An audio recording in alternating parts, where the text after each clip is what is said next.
Good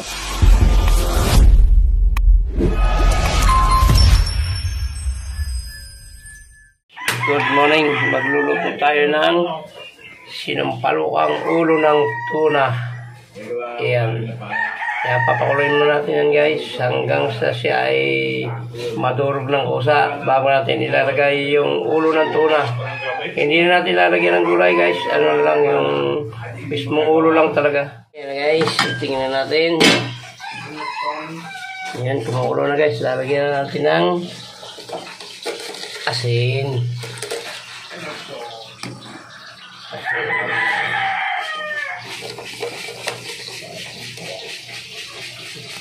Yan, hayaan lang natin siyang sumabog para hindi mapakla. Pag yung sabog na yan, saka natin ilalagay yung kanyang isda.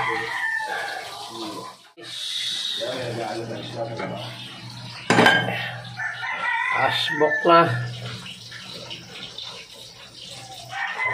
Nilalagay natin yung ating ulo ng tuna.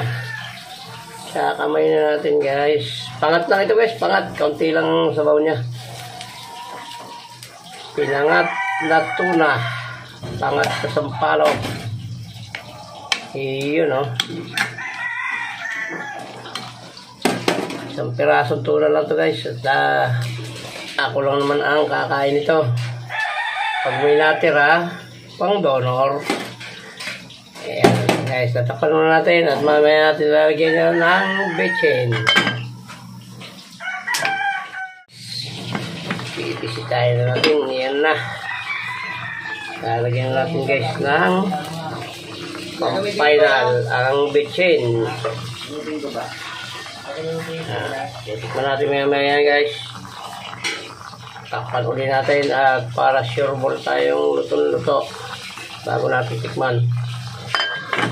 Ano yung kaya? Guys, itingnan natin, titikman natin ito at nang mapatay na.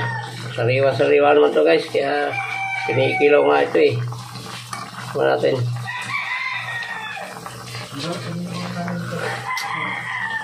Yun na guys, tama-tama lang, hindi siya maalat, hindi siya matabang.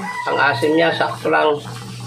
Luto na po itong ating pinangat sa sampalok na ulo ng tuna. Ayan, muli po, maraming salamat sa umabot sa dulo ng vlog na ito na pagluluto ng pinangat na ulo ng tuna. Thank you very much po from the bottom of my heart. Hanggang dito lang po at bye-bye na po. Maraming salamat.